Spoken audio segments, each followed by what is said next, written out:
Okay,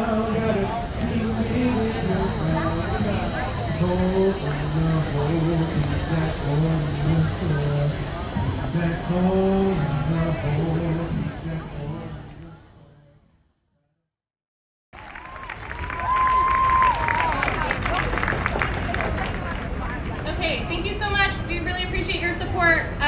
And now I want to introduce you to some of our youth activists here in Houston who were the ones who basically organized this whole thing, brought students together. They're incredible. I'd like to introduce Izzy and Madeline to come up and start the program for you guys. Give them a round of applause. We're glad you could make it, Houston.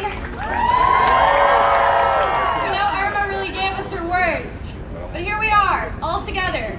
And this time it's personal. Welcome!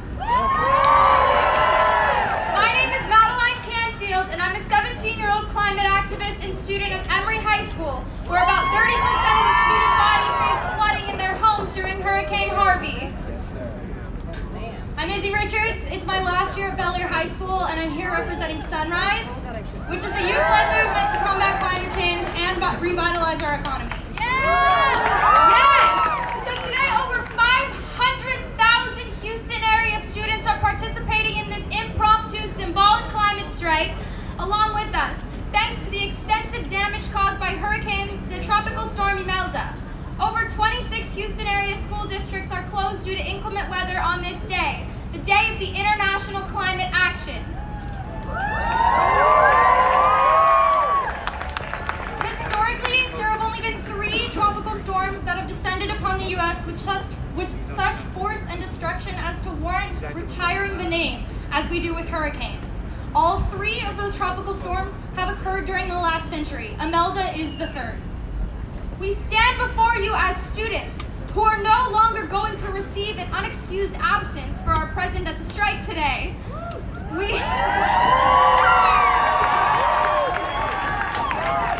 Although we appreciate this small perk, we also recognize that it is severe weather like this storm that reminds us of the urgency that surrounds the climate crisis.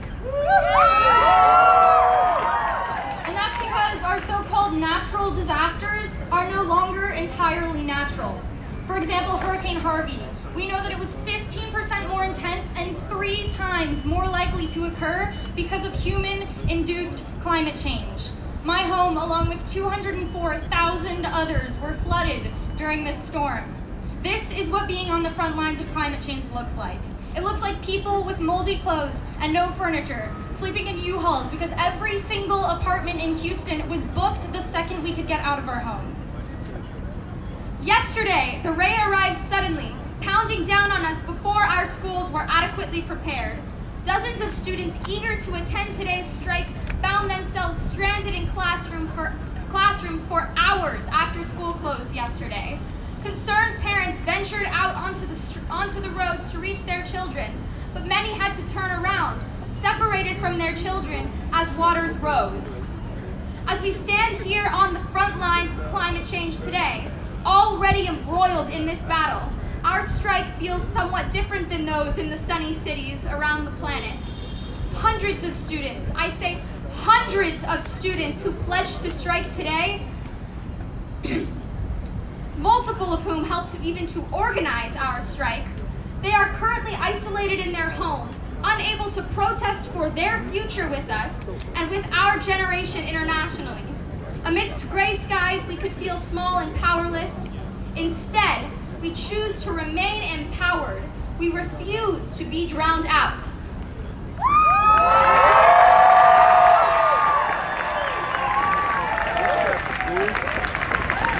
You know, they say you win some, you lose some, and some get rained out. Yesterday, our climate strike was almost rained out, and today, school was rained out. But right now, we refuse to let our climate be rained out.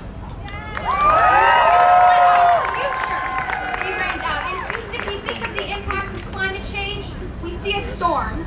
But we should also see the devastating forest fires in California. The food insecurity across rural America, which will only be exacerbated as food production is disrupted across regions across the globe. And and abnormally dry conditions in regions of America where droughts were not severe before. For example, Kentucky, where warmer air is being able to hold more moisture, and the rapid evaporation is causing what is now coined a flash drought. These are only some examples from the United States of America, and we know the climate crisis is most heavily punishing those who least contribute to the problem. Places that are carbon neutral, not because they rely on renewable energy, but because their energy production is close to zero. They see the worst impact of our excessive fossil fuel burning. Non-governmental organizations working in these places see the impacts better than we do. The Red Cross is reporting that 2 million people every single week are in need of humanitarian aid because of the climate crisis already. There is a fear in Houston when it comes to addressing climate change. And this is because we cannot talk about the climate crisis without talking about the fossil fuel industry.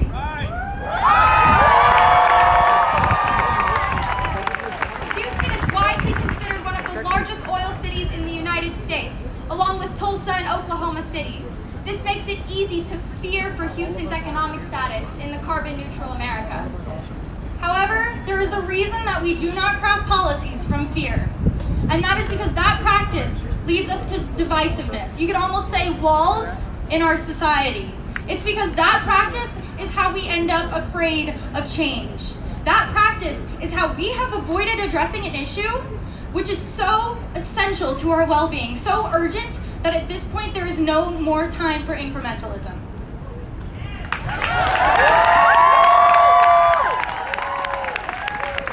We need transformative change, and we need it now. We need to make changes that we can afford right now in order to ensure that we do not face unaffordable consequences in our future.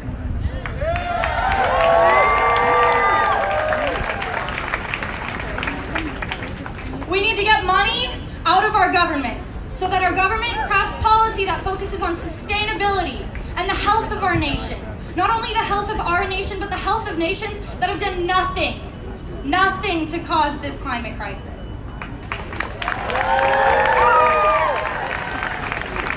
Houston is strong. We learned that after Hurricane Harvey. Although to the untrained eye, Houston might seem successful due to its resources, specifically its oil and gas. However, this is not why Houston has been able to avoid past national recessions and continue to lead economically in the country. In fact, Houston is considered an oil city, but we are not like other oil cities. Oil and gas drilling in Houston is considered antique. Only 0.8% of the oil production of the state of Texas comes from Houston. Houston instead focuses on management and specializes in providing executives, geoscientists, and high-end engineers for oil and gas companies. That is why Houston should not be afraid of carbon neutral America. Our success is not reliant on oil and gas. Instead, the petrochemical industry creates such horrendous environmental injustices in the city of Houston for our communities, particularly for low-income and communities of color in Houston, and this is unacceptable. We cannot continue to allow chemical fires and chemical plants and disasters like the ITC fire, like the Capitol fire.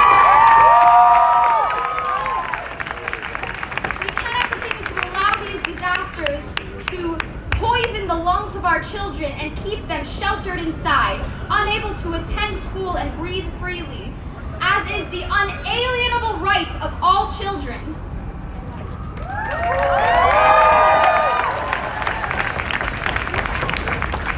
Let's make one thing absolutely clear. People in Houston often say that they fear addressing climate change because we have a low potential for harvesting renewable energy here in Houston. And no, they're right. We have a low potential for harvesting renewable energy here in Houston in the exact same way that we have a low potential for harvesting oil and gas in Houston. And that's because we are not a city rich in materials. No, we are a city rich in innovation.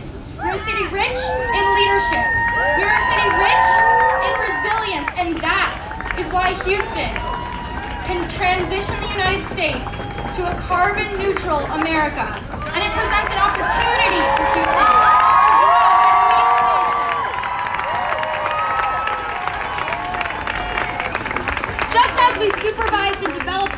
innovations in energy production and distribution with oil and gas, we will lead the United States in this new age of innovation, sustainable innovation. And we are already on our way. We are the #1 city in the United States for renewable energy use. We are the largest hub for climate refugees. We are already working on a citywide Houston Climate Action Plan, a historic climate action plan, thank you to our current mayor, that will lower carbon emissions. We will show America that addressing climate change is not only good for public health, but also for revitalizing the economy with the strength of sustainability. Because that is what we specialize in Houston, strength. Together, we are Houston strong. And standing with the rest of the world today, we are Earth strong.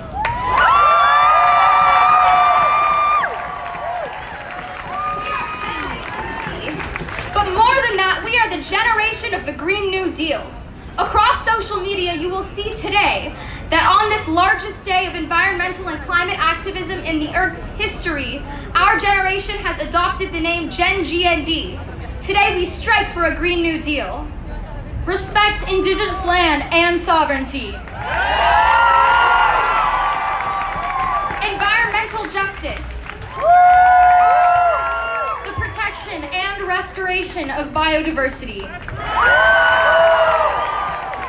The implementation of sustainable agriculture. This crisis defines our entire generation, and we will rise.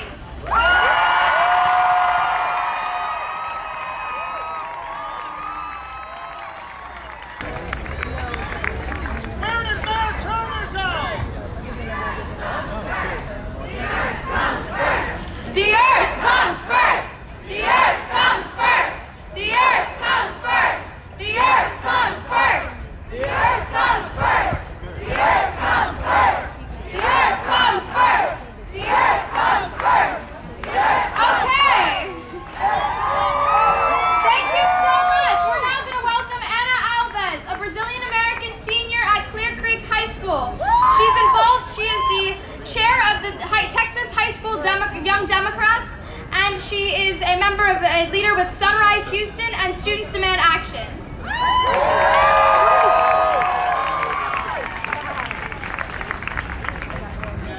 Hello everyone! Thank you so much for coming out today. Your support means the world to students like me. All of you here today are no stranger to the severity of the climate crisis. Just about everyone felt the impact of Hurricane Harvey, whether your house flooded or a family member or friend's house flooded. Some people lost everything, their house, their car, or even a loved one. Although it has been 2 years since Harvey flooded our streets, its detrimental impact is still felt today. The media has done nothing to put the dire issue of the climate crisis in the national spotlight. This issue deserves to be in the forefront.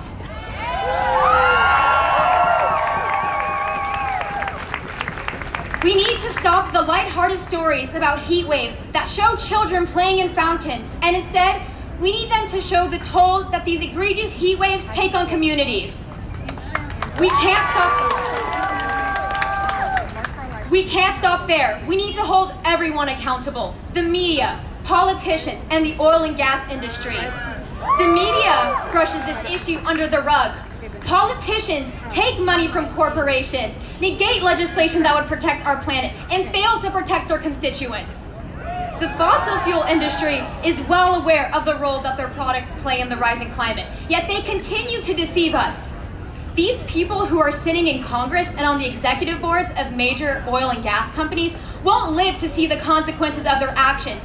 But you know who will? We will! Our kids will! Our grandkids will!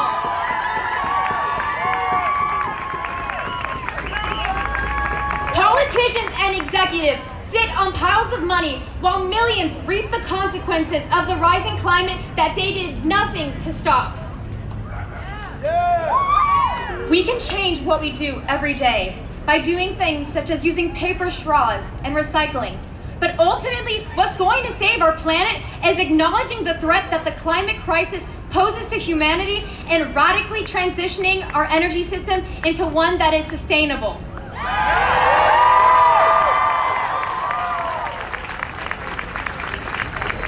To simply put it, we need to change before it's too late. We need to elect a president who believes in climate change, who believes in science. We need to elect people into Congress who won't submit to the fossil fuel industry. And we need to make this very clear. Our planet isn't dying. Our planet has survived 5 mass extinctions, and each and every one of them, it has survived. Nature wins, nature heals. But you know who's actually dying? We are. We are causing our own doom through deforestation, pollution, overfishing, loss of biodiversity. We can choose to accept this as our fate, or we can fight to change it. And as I can see from today, you are all the catalyst for change. You have chosen to fight, and I hope that you keep fighting by attending events like this, voting, and showing elected officials that we will no longer let them rob us and future generations of a livable future. This movement has started with us, and this era of excessive emissions and lack of accountability ends with us. Thank you.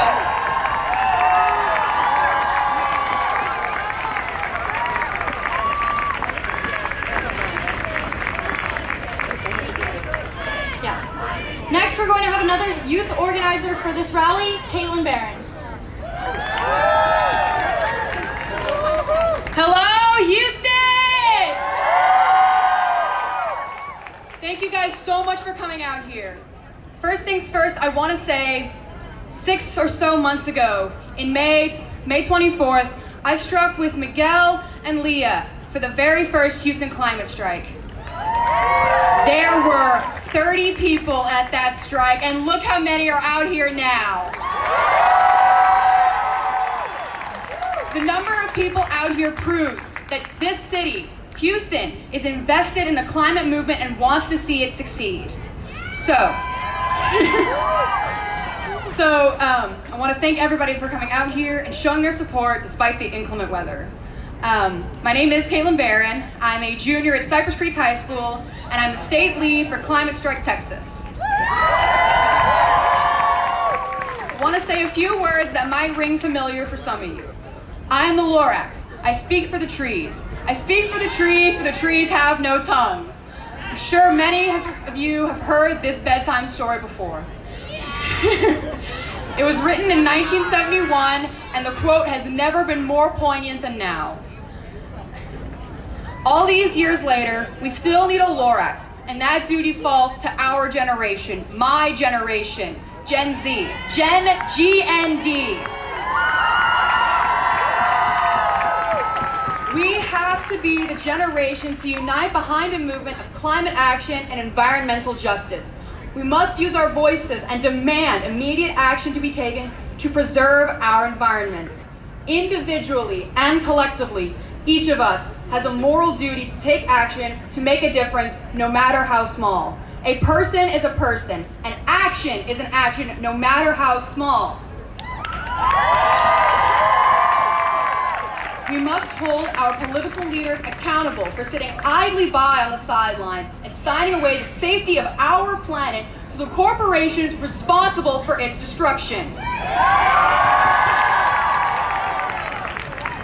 We insist that they recognize that it was their decisions and their careless actions that have left our futures in harm's way and endangered the only planet that we have. Time is not on our side. The Intergovernmental Panel on Climate Change, the IPCC, in its latest report stated that our actions must be significant, they must be immediate, and they must happen now. We must have our carbon emissions by 2030. We must be carbon neutral by 2050. We must switch to green energy, clean, green energy, as proposed in the Green New Deal. We must stop our usage, our individual usage of fossil fuels and single-use plastics. Our generation, the crowd assembled in front of me, the duty falls to all of us to leave this planet better than how we found it. We will be the generation to press pause on the doomsday clock. So that is why we have assembled today in Houston, Bayou City, H-Town, the energy capital of the United States, on the steps of City Hall to make our voices heard. This is a city of resilience and strength, a city that withstood Harvey and is currently withstanding catastrophic flooding across several areas. This is a city of change and innovation, a city of the future, the city that put a man on the moon. Houston must become a world leader in clean and innovative energy if we are to make change again. And today, we are a city united under this message. We are the planet. Oh, I'm so sorry. We are the Lorax, and we will speak for the planet, for it has no tongue. We will not let you construct another oil pipeline or highway expansion. Not one! The old ways must make way for the new ones. We must lead the nation in clean, innovative energy and transportation. We must put an end to climate change. We must invest in new energy and new ways of leading our lives.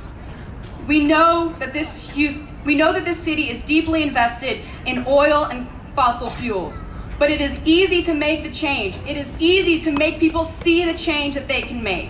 Whether you are out here today, you're watching at home on a live stream, or you simply picked up your new hydro flask to save the turtles. We thank you for coming out here, and we thank you for taking action.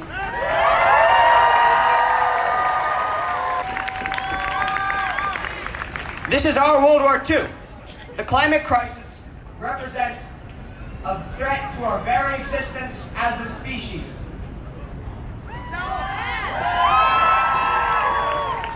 I am striking today because I, like you, am sick of living this way, sick of watching our home be destroyed in front of our eyes.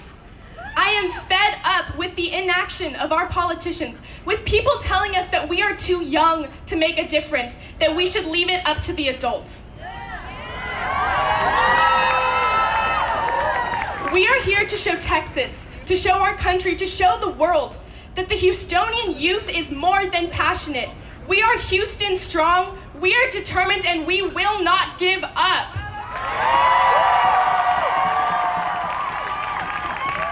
We refuse to sit and watch while our planet, our home, our future slips away from us. Now, we want to see change. We need commitment, we need bold ideas, we need comprehensive legislation, and we need it now. Now is not the time to be polarizing or to look the other way. Now is not the time to put your party first. Now is the time to come together, to unite to solve a crisis that we will only be able to solve together.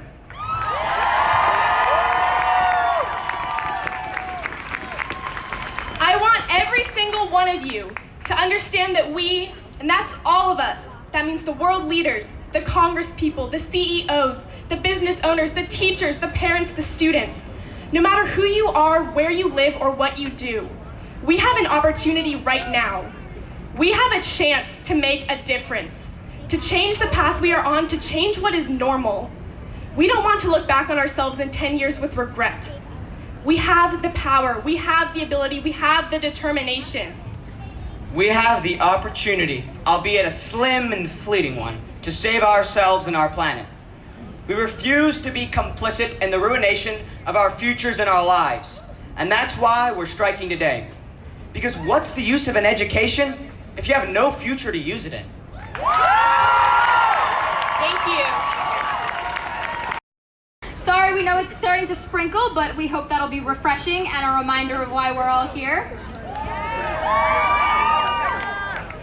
For our next speaker, we're welcoming Jacob Castillo, who is an organizer with March for Our Lives Houston, with the Sunrise Movement, and he's currently the campaign manager for a U.S. House of Representatives candidate, Steven Orozco. So I wrote a piece called When Waters Rise. When the waters rose, where did we go? Katrina, Sandy, Maria, Irma, Harvey, Dorian, Imelda. When the waters rose, where did we go? When our world's most brilliant minds said 12 years, how did we come together? When chemical fires in Deer Park evicted students from their schools, when rising rainwaters uprooted thousands of our families from their homes, when life expectancies of our Black and brown communities near the ship channel dwindle every single year, when ITC, Shell, and ExxonMobil pumped millions of tons of poison into our city's atmosphere, and when time after time, our leaders raked in millions of dollars in campaign contributions from the oil and gas industry. But before I continue this thought, let's take a look at some receipts. Ted Cruz, $3.5 million. Senator John Cornyn, $3.6 million. Congressman Dan Crenshaw, $106,000. Governor Greg Abbott cost $12.6 million. And would you like to buy a Dan Patrick? $3.5 million. Oh yeah, and these are just the Republicans. Now it's our other side's turn. Sheila Jackson Lee, $246,000. You see, this is what our generation is up against today, and it's what our communities have been fighting for decades. When our lives became thrust into this conflict between the power of money and the power of people, where did we stand? And for decades, our city has been the oil and gas capital of the world. But yesterday's events proved that it came with a heavy price. And it's a price that our generation is refusing to bear any longer. Houston needs a Green New Deal. We have a chance to become the renewable energy capital of the world. But the change we need will never come to pass if we continue to live the way that we do, if we continue to vote the way that we have been for generations. And today we're proving that our generation is ready to take the baton. We will continue this relay for a habitable future. We will strike for a better deal, a Green New Deal. Our movement is here and ready. And when those waters rise, so will we.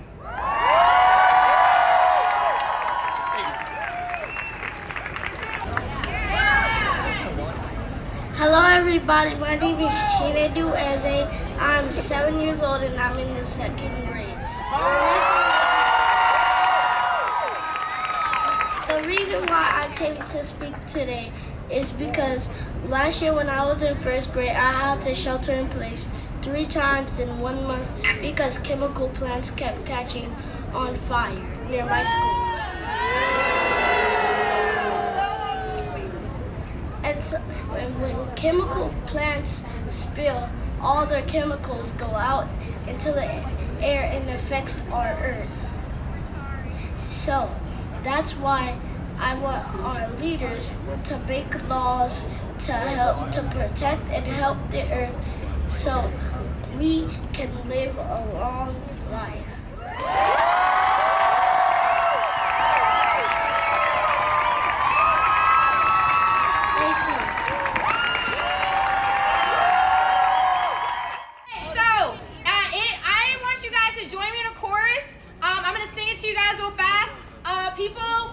Heard it, so I want to make sure you guys, after I say the words, make a future for all that's fair, you guys are going to sing with me, change is always possible, cause we are unstoppable, okay?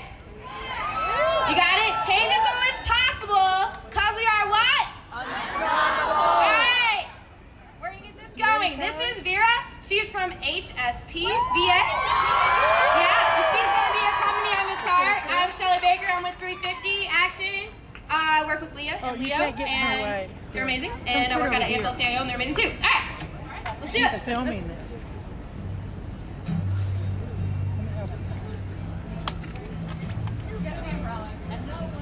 Listen up as we say our future's now. It starts today.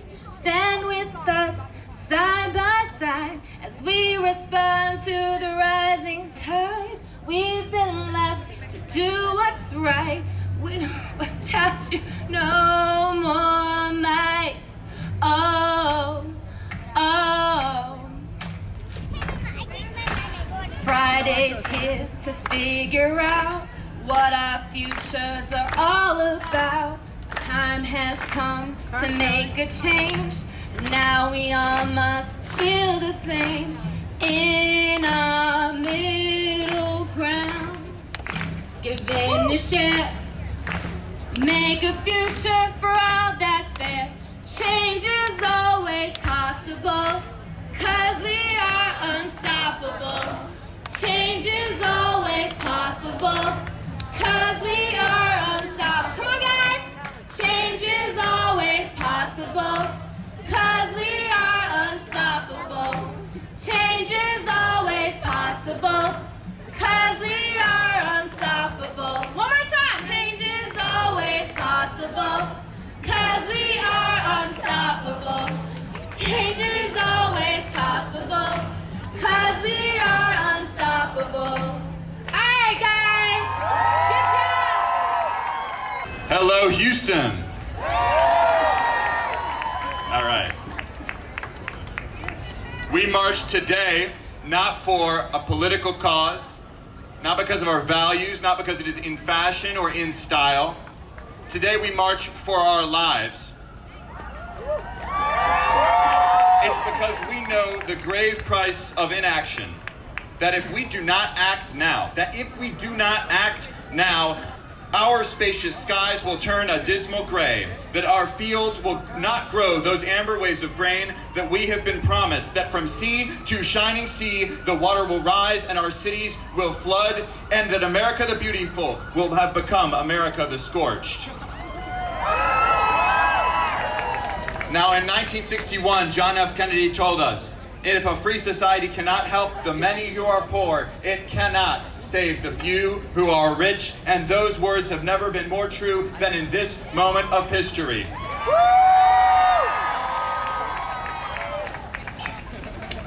This is about all of us. This is about the future generations, those of us too young to be here today. And I see we've got some young ones in the crowd.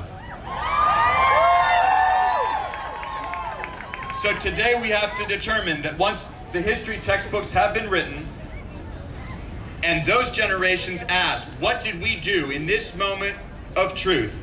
They will know we did not go gentle into that good night, that we raged against the dying of the light, that we marched for our lives, and that we eventually beat climate change.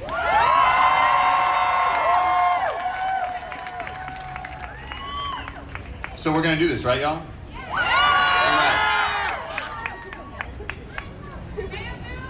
Thank you so much. We're so excited to have the support of Rice Young Dems and so many college students and high school students and elementary and middle school students.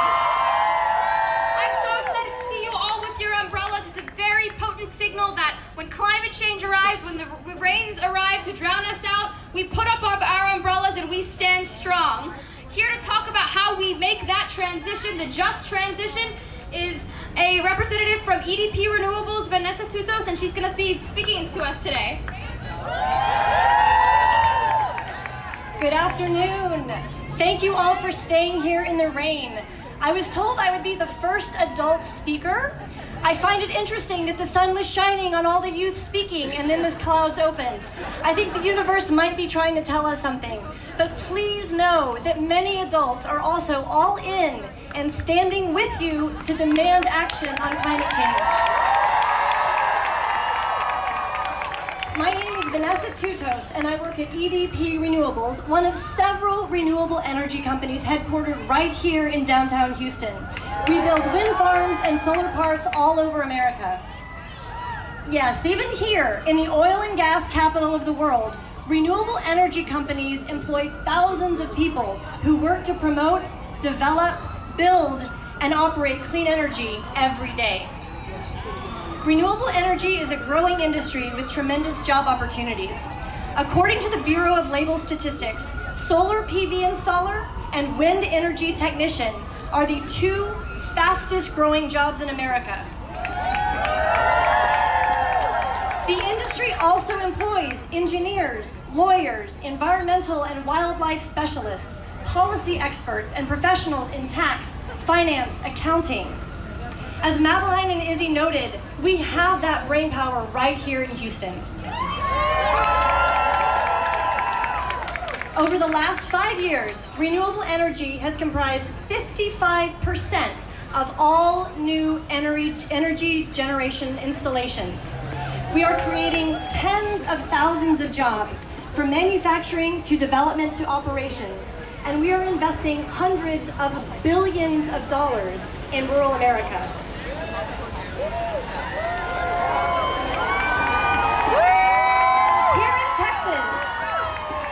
Here in Texas, the southernmost part of America's wind belt, we have more renewable energy installed than any other state in the country. We have 13,000 wind turbines installed across Texas. We generate over 25,000 megawatts of electricity and meet almost 20% of demand here in Texas, powering over 7 million homes with clean, renewable energy. If Texas were a standalone country, we would rank 6th in the world. An important reason for this growth is affordability. The cost of renewable energy has fallen 70% in the last 10 years.